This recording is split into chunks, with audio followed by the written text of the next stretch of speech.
Hello and welcome to Today in the News on Vanguard Live. My name is Precious Chukudi and I'll be doing this with my co-host Damala Ogushaki. It's good to have you back this morning. Very, very nice. Alright, so we'll be moving on to the dailies this morning, and we'll be taking some of the front pages of the papers. I'll be starting off with Vanguard this morning, and the main headline in Vanguard, we have Keyamo reps in fresh tussle over 774,000 jobs. The riders, we have Rep Minority Caucus rejects 30 slots for lawmakers. Whether reps can accept or not, it's irrelevant. Keyamo says disagreements laughable, not way to create job, TUC. Also on COVID-19 updates, we have Lagos records 210 new infections as confirmed cases rise to 49,895. And stories above, we have Buhari, IPI, NGE, Ganduje, Lai Mohammed mourns as Wada Madai dies at 70. You can see that on page 28, and on page 14, BLASPHEMY, Sharia Council urges Ganduje to okay death sentence for Kano, a singer. Also on page 27, Governor Diri files 12 grounds of appeal to reverse sack by tribunal. Stories beneath, we have Edo PDP, APC bicker over tension ahead of polls. The riders, PDP stalking religious violence, says APC. We are not inciting religious violence, PDP fires back. 17 Edo Assembly lawmakers alleged plot to attack them. They are jesters, says Speaker Oki. APC governors not sponsoring me against Oshomole, DG Progressive Governors Forum. Also, we have a further story of Jonathan briefs Buhari on Mali, President Muhammadu Buhari, and former President Dr. Goodluck Jonathan, who is also ECOWAS Special Envoy on Mali crisis, during an audience at the Presidential Villa, Abuja. And lastly, on the front page of Vanguard, we'll take on page 12, NDDC's Ponde breaks silence on collapse at NAS hearing. And away from Vanguard newspaper, we'll move straight to the Punch newspaper. And on the front page of the Punch newspaper, we have Loan Crisis Eats Representative Panel, Ministry summoned over sovereignty clause. And the riders, Chairman digging into issues beyond his mandate, and that's coming from a group member. I won't stop probe, we must negotiate dangerous clauses, says Osai. No law permits China to seize government institutions, declares Bolaji Akinyemi. You can see more of that on page 2. And on the page 4, we have soldiers arrest embattled Malian president. Prime Minister, citizens celebrate. And on page 11, Oyetola pardons 962 demoted, 962 demoted Osun civil servants. Our salary payment platform ready for testing, and that's coming from ASU. And you can see that on page 11. Lawyer detained for 5 months by DSS gets 2 million naira bail. Makinde orders the arrest of fleeing Oyo serial killer. How Lagos boat themselves men cost 12 passengers deaths over 300 naira. And that's coming from police. And lastly, on the front page of the Punch, we have lawyers combine tribunal records as Diri appeals judgment. And you can see more of that on page 2. And from Punch, we move straight to the Nation newspaper. And on the Nation newspaper, we have a main headline: 774,000 public work jobs. PDP lawmakers reject slots. Also, the riders, minister allocation a mere privilege. Nigerians will be beneficiaries.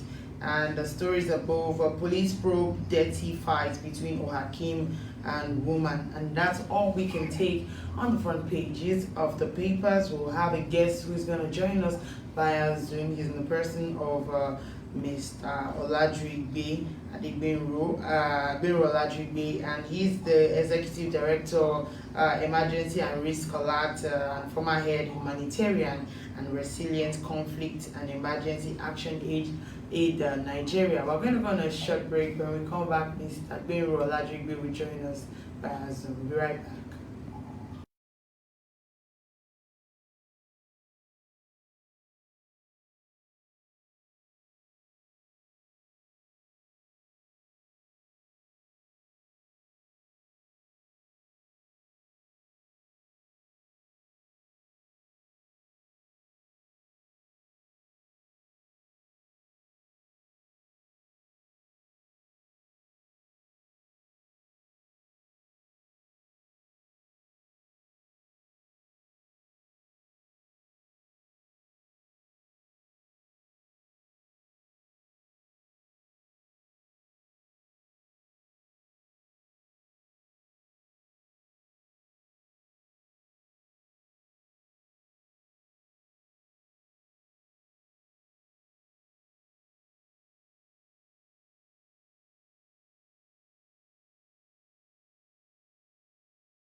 All right, welcome back. And if you're just still joining, it's still Today in the News on Vanguard Live. My name is Precious Chukudi, and I have with me my co-host, Damilola Obaseki. and we have via Zoom our guest, Mr. Gbero Oladrigbe, Executive Director, Emergency and Risk Alert, former head Humanitarian and Resilient Conflict and Emergency Action Aid Nigeria. Good morning, sir. It's good to have you on here in the studio. Always a pleasure being with you too. All right, so let's just move straight on to what was seen on the papers this morning. And Keyamo rep in fresh tussle over 774,000 jobs. What is your take on the allotment of the 774,000 jobs shared across all governments? Well, let me quickly say it that every job is evaluated whether it qualifies to be called a job. That is the standard practice, whether there is job or what I will say is that they wanted to recruit some people. I would not decorate it and glorify it with the concept of job. It's not job. It's 3 months, 20,000 naira per month exercise that they want to carry out. The job description is not clear. But let me just go straight to your question. The fact is that assuming, without considering that it's even a job, is this how you give job out? Job in a decent just society that control to social justice should be equal opportunity venture. You don't need to know any rep member or senator or minister for you to get job. This job should have been thrown to all Nigerians, irrespective of who they know or who they don't know, to compete for it. I'm just assuming that it's a job. It's not a job in the first place. It's a million exercise that government wants to recruit people to come. And if you want to do this, it ought to be equal opportunity venture. You create it. Anyone that wants it should apply, get it or not, based on merit merit standard that is set up for you to get such many a job. All right, you're talking about based on merit. I don't see why we should begin to legitimate what is obnoxious to common sense, obnoxious to decency. Okay, in the name of allocation of jobs to minister to parliamentarians. Mr. Gbero, you were talking about based on merits. Now, I want to ask you, what criteria do you think would be used in this job allotment? You just spoke about merit, so what exactly do you think would be the criteria that will be used in the job allotment? They want to allocate job 1,000 per local government million job. Let me qualify the nation of job. Million job that will take the span of 3 months. If you want to do that, the first thing is that you come out with job description, the type of job those people want to perform. Secondly, you come out with the criteria of those that can perform that job based on the job description. Now you now do advert for interested Nigerians, candidates. You can even put a caveat that applicants should not have been employed by anybody, must not have been employed by anybody. It could be fresh graduate you want to do the job, or whoever you want to do the job. Specify it, let them apply, and conscientiously grade those that apply. And give people based on their performance. Other than allocating job, have you had this type of scenario anywhere in the world before? That job, government want to give a job, and it will not decide to be allocating some to parliamentarian. And on what basis? Is this how we are going to be running the country? Assuming that you give parliamentarian, what I heard is that they even consider 30 per slot per local government to each member of rep. Imagine that nonsense. These are ordinary Nigerians that most of them don't even know, they don't know their councillor.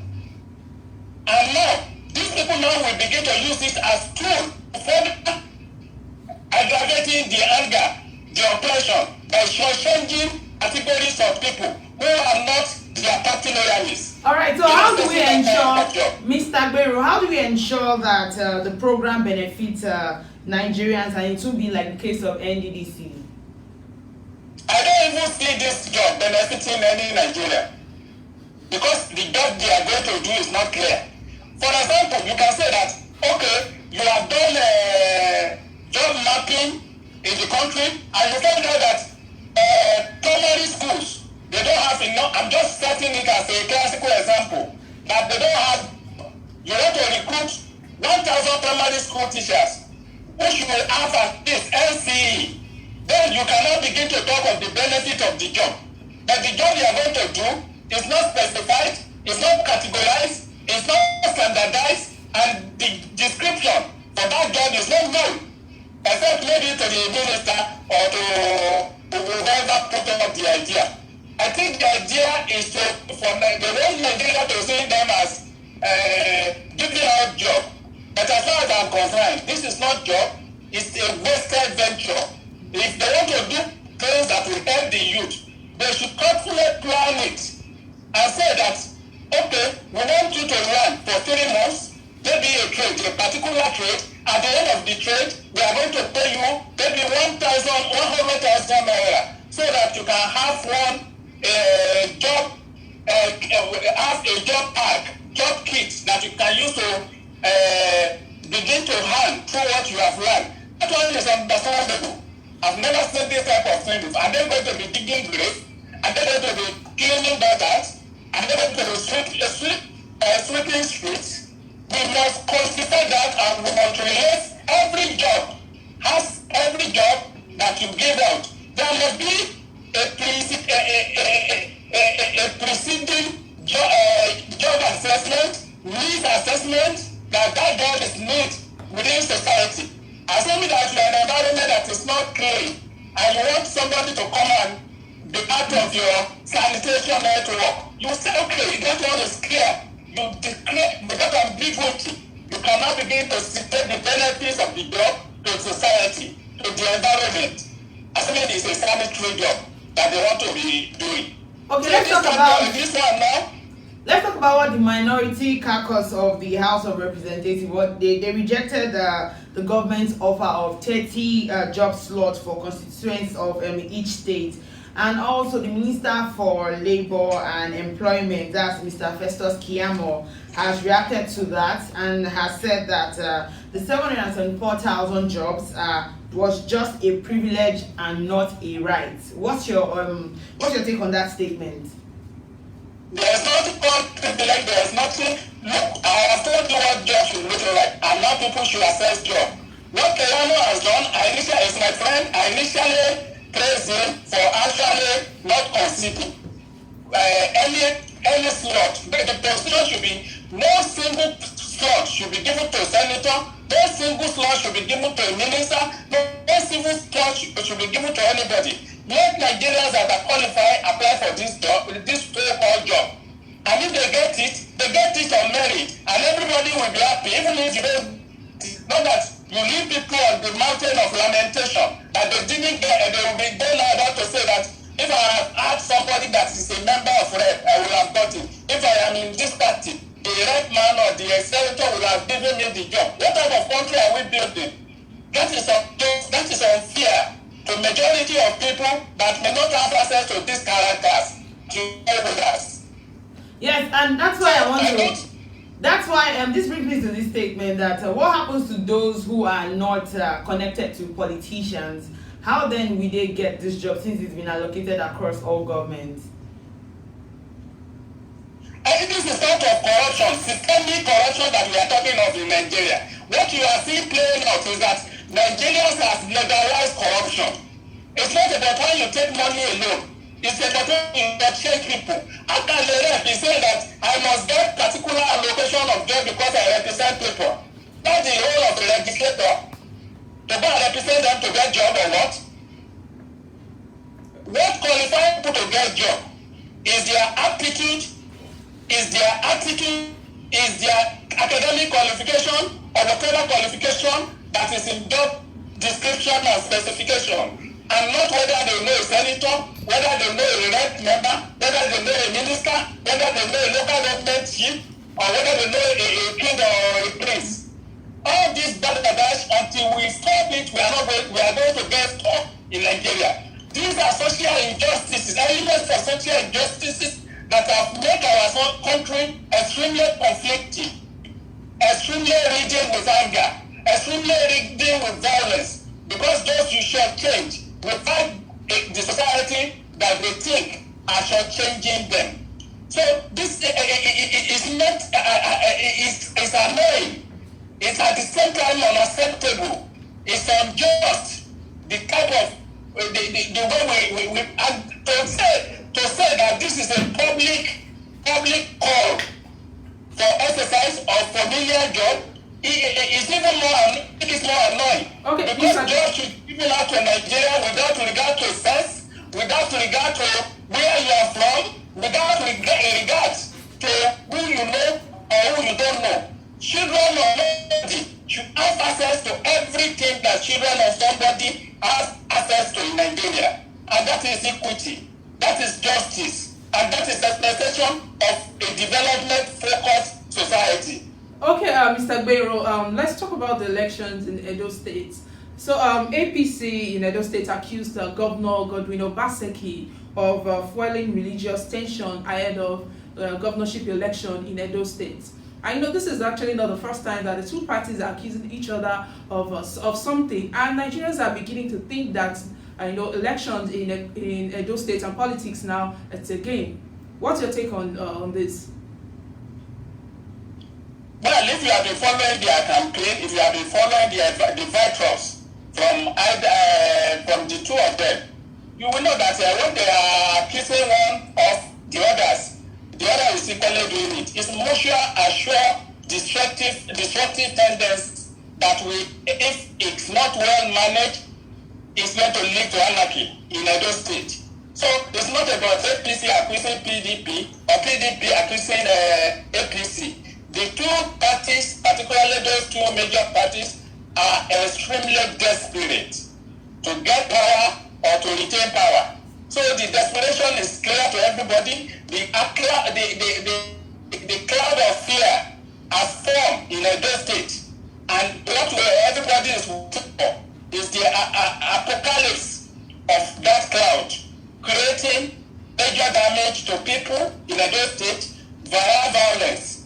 The other day, the governor's convoy was attacked by those he called PDP thugs, and also APC too is equally by those he called APC thug, and then APC too is equally accusing PDP of inspiring thugs to cause maximum damage to their campaign. He has attributed the vandalization of his campaign billboard to action of PDP thugs. So the two of them, they are engrossed in creating atmosphere of violence for Edo State, and they should not be allowed to do that. What can quickly be done now is for them, even can weigh in even before election, because the election process has started. The moment they started with primary election process has continued and the campaign has started, it's in the interest of the nation now for INEC to weigh in by creating a peace forum, for them to sign agreement, for them to give them code of conduct, even as they continue and embark on their campaign before the election.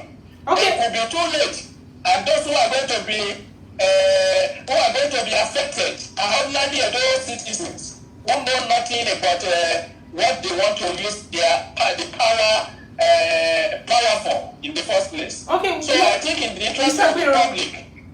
You're talking about this violence occurring in Edo State and all that. I know, and this, they've been talking about this violent attack, before the election dates. Don't you think this will actually stop the people of Edo State from coming out that day, because they will be scared, of course, of these different attacks happening on that day? Well, you are going to weigh your option. If your life is under threat, you are going to ask the question whether it's worth it to go and vote or not to vote. it's likely going to it's likely going, if they continue on this path, on this disruptive path, mutually disruptive path, it's going to affect number of people that will come out, percentage of people that will come out. It's going to affect even the credibility of the election. Assuming that 30% of the election people who registered, voted, or even those who are accredited, maybe 30% of them vote eventually in election. The credibility of the leader that we emerge from that type of election is low, is nil. So I think Nigeria should learn how to politics is for you to advance the betterment of your people. If truly what you want to achieve is success, is to support that development effort. Why violence? Okay, PDP's Edo State Publicity Secretary, that's Chris, said that Keyamo and Shomole are ready to cede part of Edo land to Mieti Allah for Fulani herdsmen to establish their grazing ground. What do you think of this statement? It's a political statement. I don't think it can be substantiated. I don't know where they have that blueprint. What they have, the two blueprint those parties have in Edo State, the one that Obaseki called Mega, make Edo great again, and the one that Keyamo called Simple Agendas. Those are the two documents in public domain, and those documents are the one that I will hold them to. In those documents, I didn't see where he said that he's going to cede the Edo State land for Ruga. Those are political statements as far as I'm concerned. I don't want to delve into their own rough fight. Okay. They can do anything to win. I think that is it for it. Okay. What I think people should hold them to account for are their manifestos. The two manifestos, the one from Keyamo is simple agenda. The one from Obaseki is Mega, make Edo great again. Those are the things. The cardinal points of those agenda is what they should be held accountable for. So anything can be said on campaign ground. I don't attach much importance to whatever they say. Okay, Mr. Guerrero, let's talk about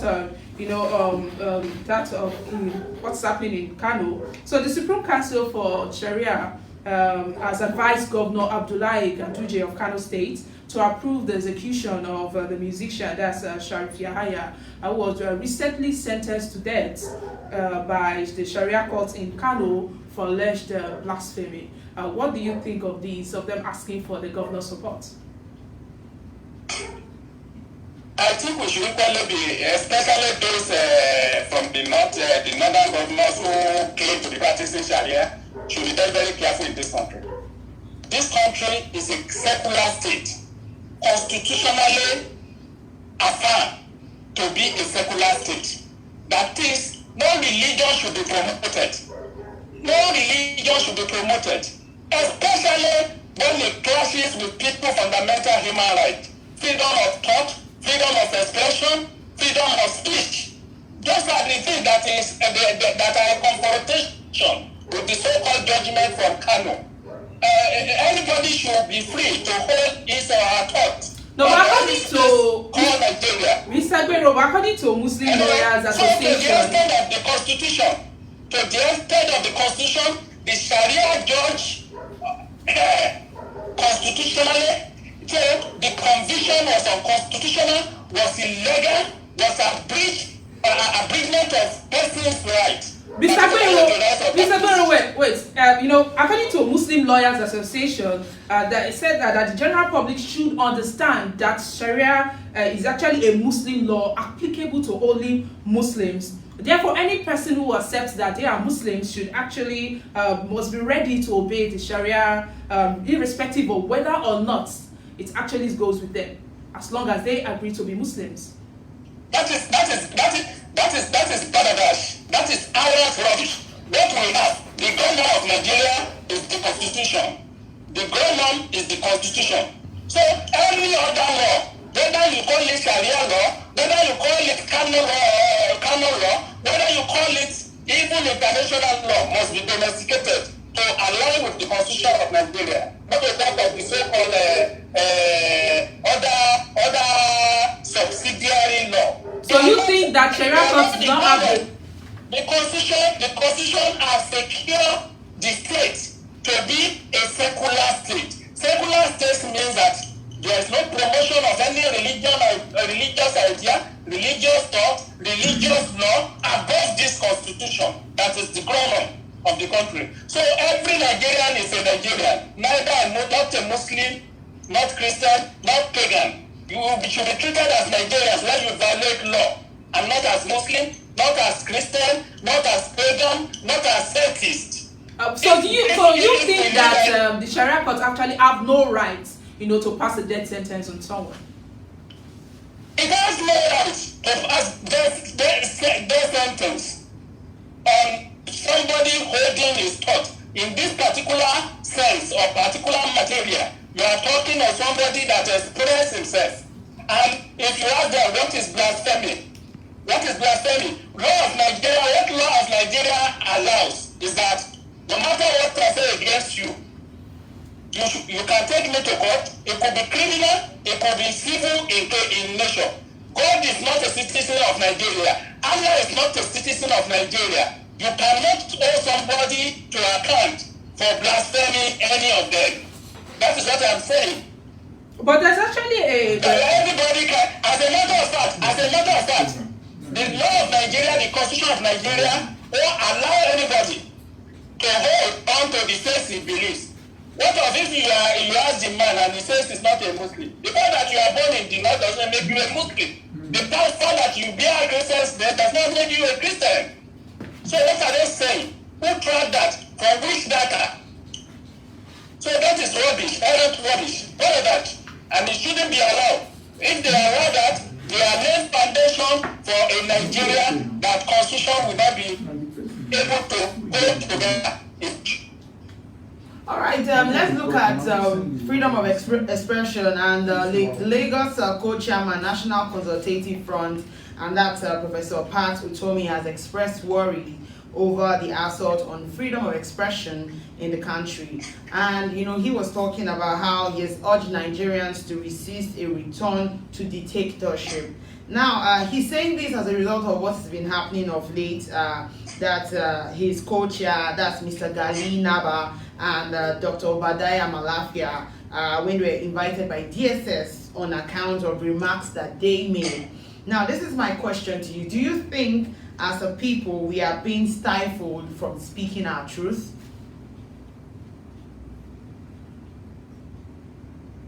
Mr. Bero. That is exactly what is happening. I have never seen a country where people, yeah? Can you hear me now? Yes, I can hear you clearly. Hello? I can hear you clearly. Yes. Nigerians are being stifled in terms of expressing their opinion. In the last few months, we have seen shares of invitation to Malafia, who spoke what he claimed to have heard from somebody, and the other an invitation to Gali Naba for expressing his own opinion on the state of affairs of Nigeria. Nigerians are being killed on a daily basis. You don't want people to talk. But then, you don't do your job well. You don't want us to criticize you. But then, you also need to know that, and sometimes most of these people come out with things that are not verifiable, and that's the reason why. Because it doesn't matter. No, it does matter. It does matter if they are coming to say things that are not verifiable. I can't hear you. I can't hear you at all. We're having, network problem there. Hello, sir. Oh, we lost him there. Really? Yeah, and Okay. The responsibility of government is to tell to state the true position of things. But then I want to also make mention that. Are you listening to me? Yes, I can hear you clearly. Is it not verifiable that people are being killed on a daily basis? Of course, Is but it when not people verifying say, that people are being kidnapped? of course, but when people Is it say not things verifying? that they cannot stand by, then we can't say that it's verifiable. If you can't stand by the things you're saying, there is no proof of it, then we cannot say that it's verifiable. Who said they can't stand by it? There's a lot of allegations, and they've not even come out to say, okay, this person said, okay, let's take the case of Obadiah Melafia. He said a northern governor. He did not specifically come out to mention the northern governor's name. And for the fact that you say a northern governor, we have a lot of northern governors. Do you understand, sir? Yes. In a working system with a very strong intelligence network, security intelligence network, what you do is that there is no information that is not valid. You accept only all information, whether valid, confirmed or not. It is you now that will go back and do your work and classify them that this intelligence report is not reliable. This one is reliable. This one, we can have a link towards a clue to where we are going. You don't discontinence intelligence, no matter how stupid it is. In fact, what in security, we say that though your enemy is rat, treat it as lion. Don't you think that that's the reason why he's being invited by DSS? Hello? You said you should not discountenance anything that is being said. Don't you think that Until you have situated it within your own intelligence analysis, and now there is nothing to pursue in it. So how do people get the information? If you say that from the beginning you are killing the spirit, you are telling them that this is lie, you are creating an atmosphere of fear, you are creating an atmosphere of protecting a particular set of alleged criminals. That is what is happening. What should be done? We are in Nigeria. You are entitled to your speech and your opinion. It doesn't matter whether you get it wrong. Are they getting it right? If they are getting it right, why have they not ended Boko Haram? Why have they not ended this fundamentalist crisis we have? So, but the best people who perform good security work are those who listen to. In fact, they should even listen more to the voices of the enemies, the so-called enemies, if they have one, than the so-called friends. All right, thank you, Mr. Agbero.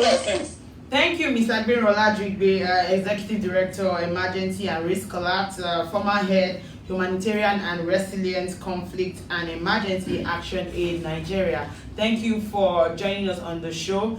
And you can equally like, share, and subscribe on all our social media platforms showing on your screen, as well as you can go on our website www.vanguardngl.com to find out more on our top stories. Till we come your way next time, I remain Precious Chukudi, and I have with me my co-host Damlola Obaseki. Thank you for watching.